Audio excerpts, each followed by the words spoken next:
Madam Speaker, I would like to call the House's attention to an extremely concerning statement made by the Secretary of Health and Human Services, Javier Becerra, at a hearing this week. I asked Secretary Becerra about the illegal Chinese biolab that had been discovered in California with very close ties to the Chinese Communist Party.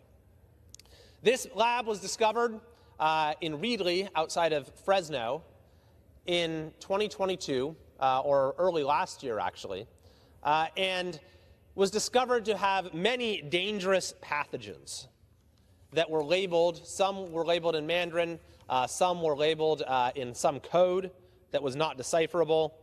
There were 32 refrigerators and freezers containing pathogens like E. coli, hepatitis B, hepatitis C, HIV, malaria.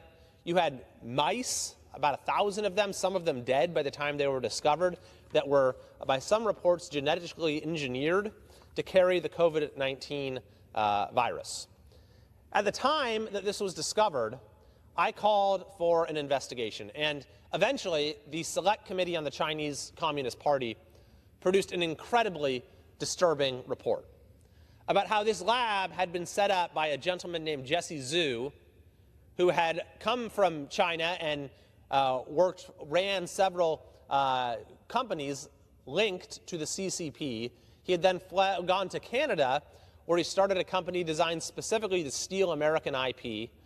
He was found liable in court for hundreds of millions of dollars in damages, so eventually fled as a fugitive to the U.S., where he eventually set up this lab that was illegal, that was violating all sorts of laws, and had all manner of code violations. And it wasn't exactly clear at all what the lab was for, because they said it was there to make test kits, pregnancy test kits, COVID test kits, but that's not actually what they were doing. The test kits they were selling were coming from China and were being sold as counterfeits. And Mr. Zhu, by the way, is now under federal indictment. But I asked Secretary Becerra at this week's hearing, can you tell us with confidence that there are not similar such labs operating secretly and illegally throughout the United States? And he said no, that he could not say that with confidence. This is an incredibly disturbing situation. I am authoring bipartisan legislation with Representative Costa designed to close the regulatory loophole that allowed for these dangerous pathogens to be in this lab undetected.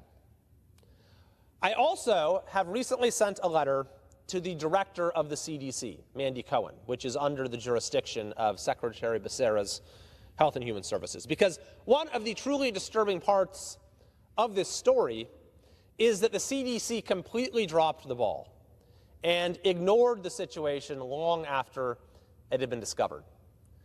The Select Committee on the CCP's report found that local officials in Reedley had begged the CDC to come in and investigate after they found this lab, and the CDC repeatedly ignored them and even hung up on them.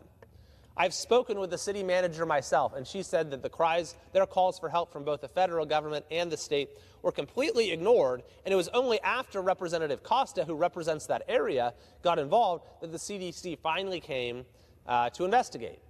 But even then, their investigation was completely inadequate.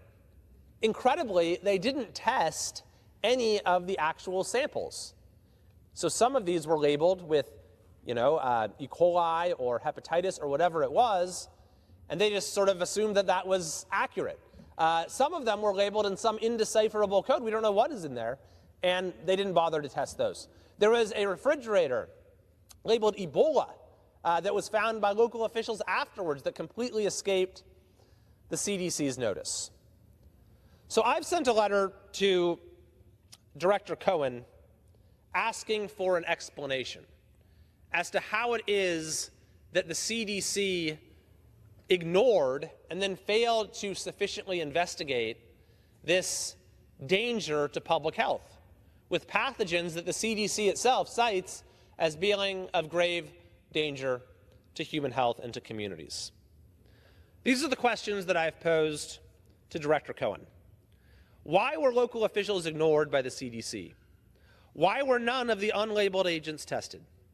Why did the CDC falsify claims that it could not test unlabeled select agents when they previously tested unlabeled select agents in many cases, such as when anthrax was sent to this building?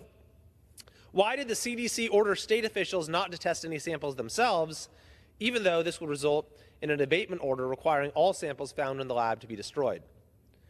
How did you miss a freezer that was labeled Ebola? How did this lab escape detection in the first place? What is the CDC doing to prevent future labs of the same nature from being built? What pathogen enforcement gaps allowed the illegal importation of deadly pathogens? What efforts are being made to crack the code that was used to label various vials on site? Is there any investigation into what the Ebola samples were being used for, since there's little market for Ebola tests, making a financial motive unlikely? Indeed, there is little apparent financial motive for the activities in the lab, given that the kits that they were selling were coming directly from China. And we also know that Mr. Zhu, who ran the lab, who put it there, who's now under federal indictment, was receiving regular payments from China while the lab was in operation.